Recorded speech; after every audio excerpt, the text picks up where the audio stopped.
Greetings aspirants, welcome to Kadige Academy. நான் முருகன். 2026ல் நடக்க போகிற நீட் எக்ஸாமுக்கு நான் பயாலஜியை தமிழ் மீடியமில் படிக்க போகிறேன் சார். நான் ஒரு தமிழ் மீடியம் ஸ்டூடெண்ட்ஸ். எனக்கு பயாலஜி தமிழில் படிக்கிறதுக்கான வீடியோஸ் நம்ம சேனல் மூலமாக கிடைக்குமான்னு கேட்டிங்கன்னா எஸ். இன்னையிலேருந்து நம்ம தமிழ் மீடியமுக்கு பயாலஜி லெசன்ஸை அப்லோட் பண்ண போகிறோம். அதுக்கு முன்னுதாரணமாக இந்த வீடியோவில் பயாலஜிக்கல் கிளாஸிஃபிகேஷன் என்சிஆர்டியில் இருக்கக்கூடிய இன்ஃபர்மேஷனை நம்ம தமிழில் பார்க்க போகிறோம். ஸோ இந்த பயாலஜிக்கல் கிளாஸிஃபிகேஷன் உயிரியல் வகைப்பாடு இந்த பாடத்தில் முன்னுரையில் அரிஸ்டாட்டிலை பற்றி பேசியிருப்பாங்க.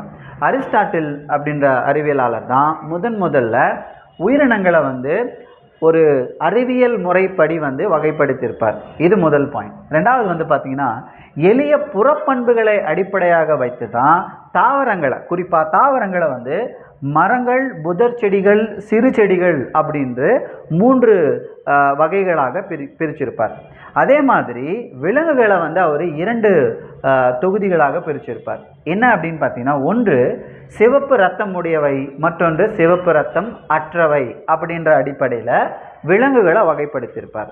இப்போ கேள்வி என்னென்னா, அரிஸ்டாட்டில் தான் முதல்ல இந்த அறிவியல் முறைப்படி புறப்பண்புகள் அடிப்படையாக வகைப்படுத்தியது அப்படின்ற தகவலை ஒரு கூற்றாக கேட்கலாம்.